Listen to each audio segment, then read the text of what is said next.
মুখ ভরা ব্রণ। লোকজন কমেন্ট সেকশনে এসে মেয়েটাকে বলেও যায়, এই মুখ নিয়ে ভিডিও করতে লজ্জা করে না? ফিল্টার লাগাতে পারো তো। কিন্তু না, লোকের কথায় নিজেকে লুকিয়ে না রেখে উল্টে সোশ্যাল মিডিয়ায় নিজেকে একজন কন্টেন্ট ক্রিয়েটর হিসেবে প্রতিষ্ঠিত করবার চেষ্টা চালিয়ে যাচ্ছে রীতি লোখণ্ডে। আপনি যদি সোশ্যাল মিডিয়ায় অ্যাক্টিভ হন, তাহলে এতদিনে হয়তো একবার হলেও আপনার ফিডে এসেছে এই রীতির রিল। রীতির ভাইরাল একটি ভিডিও থেকে জানা যায়, ক্লাস 6-এ পড়াকালীন রীতির প্রথম মাসিক শুরু হয়, কিন্তু দ্বিতীয় মাসিক পরের মাসে নয়, বরং গোটা একটা বছর পরে হয়। এরপরে রীতির শরীরে হরমোনাল সমস্যা ধরা পড়ে। রীতির যখন 14 বছর বয়স, সেই সময় রীতির মুখ ব্রণতে ভরে যেতে শুরু করে। স্কুল, কোচিং ক্লাস সব জায়গায় মেয়েটাকে এই ব্রণের জন্য কথা শুনতে হতো। ঘরোয়া টোটকা থেকে শুরু করে ডাক্তার বদ্যি, কোনোটাই কাজে আসেনি রীতির। লোকের কথা শুনে শুনে গভীর মানসিক অবসাদে জড়িয়ে গেছিল রীতি। এরপর পিসিওডি ধরা পড়ে রীতির।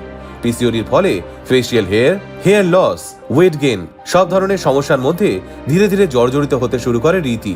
আর এই মানসিক অবস্থা থেকে রীতি ঠিক করে তার জার্নি সোশ্যাল মিডিয়ায় তুলে ধরবে। আজ রীতি কোনো ফিল্টার মেকআপ ছাড়াই নিজের দৈনন্দিন কাজকর্ম সোশ্যাল মিডিয়া প্ল্যাটফর্মে তুলে ধরে।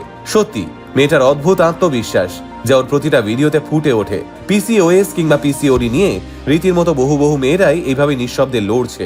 তাই তাদের সবার উদ্দেশ্যে রীতির বার্তা, নিজেকে অ্যাকসেপ্ট করো, নিজেকে নিয়ে আত্মবিশ্বাসী হও, তুমিও সুন্দর তোমার মতো করে। আর যারা প্রতিটা মুহূর্তে মানুষের বাহ্যিক রূপ টেনে তাদেরকে হেয় করেন, করবেন না, কারণ আপনিও পারফেক্ট নন। আমরা কেউই নই। আর কে কি নিয়ে প্রতিদিন লড়াই করছে আমরা কিন্তু কেউই জানি না। একটু সংবেদনশীল হন।